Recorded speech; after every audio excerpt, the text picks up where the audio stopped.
Welcome to Gudan Cerita Channel. Bagaimana kabarnya? Semoga sehat selalu. Ya, di ini, perdana channel ini akan membahas tentang alur cerita drama series Turki berjudul Early Bird yang diperankan oleh pacar saya, si ganteng Kanyaman. Saya sendiri termotivasi untuk membuat alur cerita ini karena susah sekali mencari series kesukaan saya ini dalam subtitle Indonesia. Ya, kalau kalian suka silahkan disimak.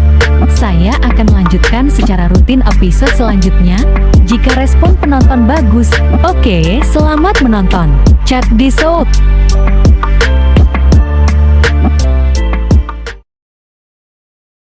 Mr. Aziz dan Zan masuk ke aula.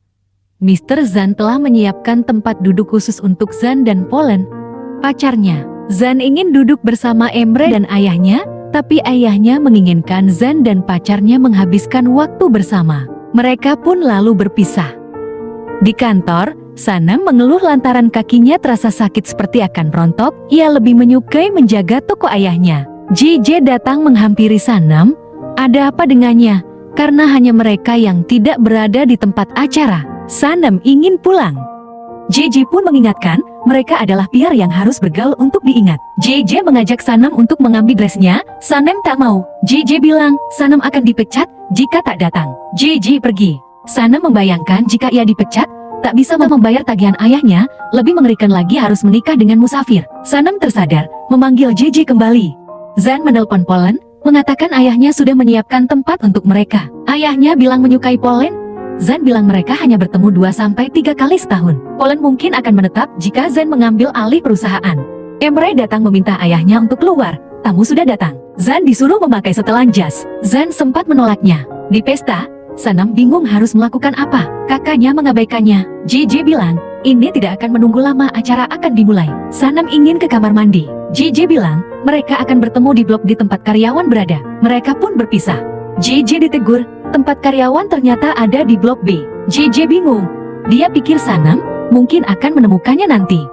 Zan disapa Metin, pengacara ayahnya, menanyakan kapan dia akan pergi lagi. Mungkin 2-3 hari lagi. Sangat tipikal Zan sekali, kata Metin. Mengejutkan, Aileen pacar Emre datang ke pesta. Zan pamit mengambil jarak dekat mengawasi ayahnya. Mr. Aziz menanyakan kedatangan Aileen. Aileen datang sebagai perwakilan agensinya. Mr. Aziz berkata, pencuri tidak diundang. Zan menenangkan ayahnya. Aileen berbalik bilang pencuri itu adalah Mr. Aziz yang mencuri karir dan masa depannya oleh tuduhan. Aileen juga menyindir Darren karena selepas ia pergi, Darren secara kebetulan dipromosikan dari asisten ke direktur. Zan beberapa kali memperingatkan Aileen. Emre pun datang dan meminta Aileen pergi. Aileen pergi sesudah mengatakan, kalau ini tahun terakhir Mr. Aziz bilang ini aib. Zan meminta untuk berpura-pura tidak ada yang terjadi. Mereka masuk ke aula. Mr. Aziz menyuruh Zan pergi ke atas. Mereka pun berpisah. Hem Emre yakışıklı görünüyor. İzle bak. Hadi bakalım, bol şans.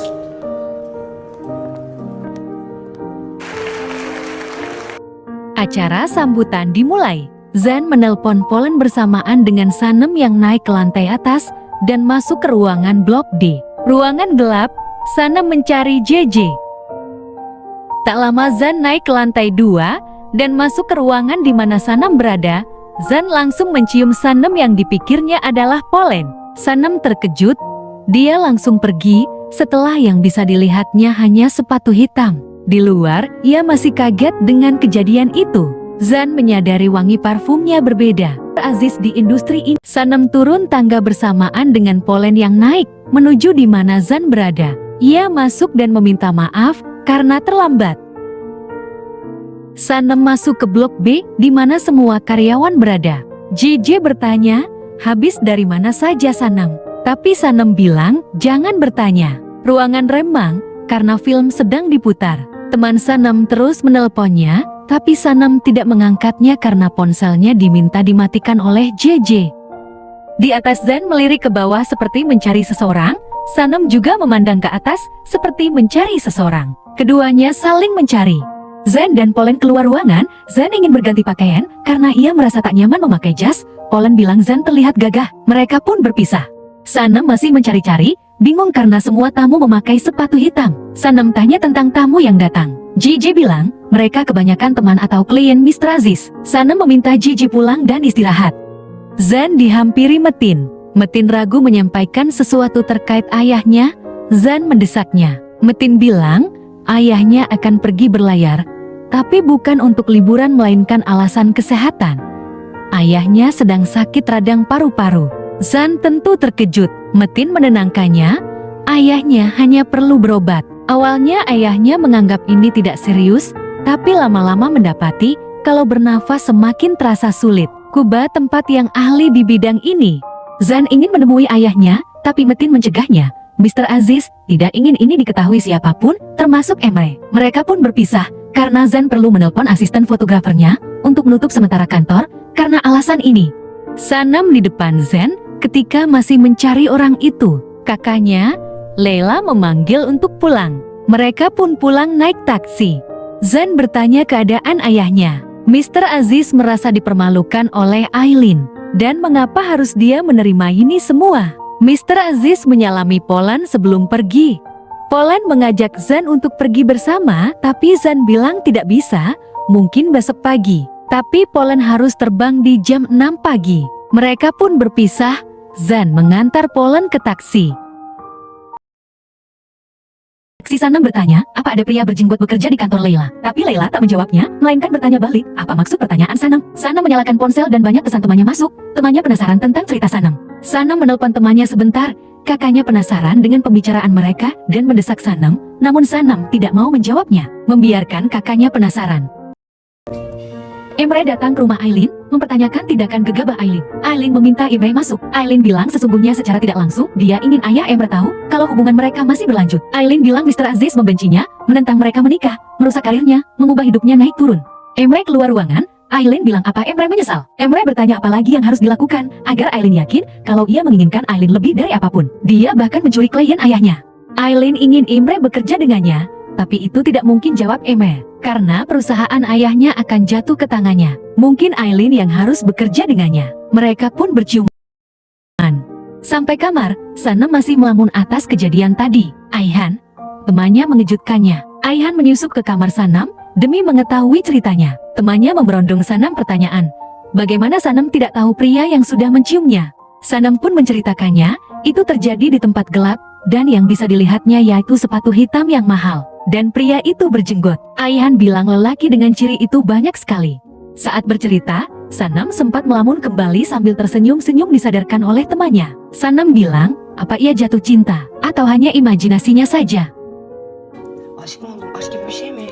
Aihan bilang, Sanam harus mencari nama panggilan untuk pria itu. Sanam pun memberi nama pria itu dengan sebutan Albatros, burung yang terbang bebas di lautan Galapagos, tempat impiannya, yang hidup monogami dan setia dengan satu pasangan. Sayapnya besar dan kuat, dia melayang di udara tanpa goyah, tidak pernah lelah, tinggal di udara begitu lama. Zan ke dapur, melihat ayahnya minum pil. Zan tanya itu untuk apa? Ayahnya bilang tidak penting, semua penyakit datang ketika tua. Mereka mengobrol di luar, ayahnya terlihat lelah jeti. Zan menanyakan keadaannya. Zan ingin ikut ayahnya berlayar, pasti menyenangkan. Mr. Aziz bilang menyenangkan, tapi karena insiden malam ini, ia berpikir tidak bisa meninggalkan bisnisnya. Zan bilang ayahnya harus pergi. Kapan lagi ayahnya mendapat kesempatan? Emre ada di sini. Ayahnya bilang, Emre tidak cukup kompeten. Dia kekurangan kreativitas, tidak bisa menjadi manajer, tidak punya kualitas yang tepat. Mr. Aziz sudah bekerja dengan bisnis ini puluhan tahun, tak bisa meninggalkannya tak terurus. Ia tidak ingin membuat kesalahan. Zan bersedia membantu selama ayahnya pergi. Tidak masuk akal, Zan punya tanggung jawabnya sendiri. Zan meminta ayahnya untuk jangan stres memikirkannya, proyeknya bisa menunggu, ia akan mencari mata-mata di kantor sebelum ayahnya kembali. Ayah jikalau Zan punya kreativitas dan cocok menjadi pemimpin. Zan tertawa dan menyanggahnya. Emre telah pulang mendengar itu semua, ia berbalik pergi. Sepeninggal ayahnya pergi, Zan melamun sendiri di luar dan teringat kejadian di pesta tadi, mengusap bibirnya dan tersenyum.